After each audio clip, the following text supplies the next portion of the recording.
74 затвореници од казнено-поправната установа Идризово се под истрага по лажната дојава за поставена бомба во Македонското собрание. Истрагата на полицијата утврдила дека заканата за поставен експлозив во законодавниот дом пристигнала од телефонска говорница во полузатвореното одделение.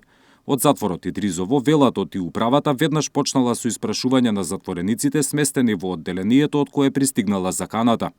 Денес заедно во координација со Министерството за внатрешни работи се распит на одредено следењето, така да мислам, се надевам дека брзо ќе биде завршен случајот.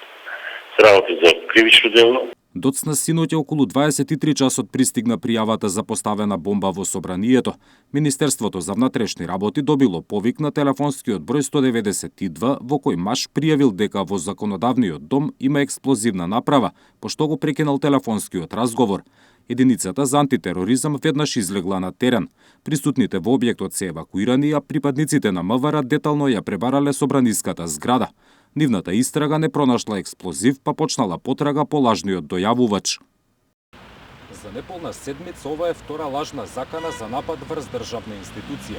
Во петокот доцна попладне во Министерството за внатрешни работи преку телефонскиот број 192 било пријавено дека владината зграда ќе биде гранатирана со 2 ракети.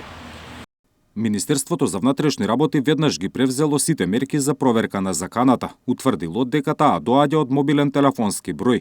Истрагата на МВР за кратко го пронашла сопственикот на бројот и го привела. На распитот во полицијата бил приведен 60 годишен скопјанец. За случајот е известен и јавен обвинител.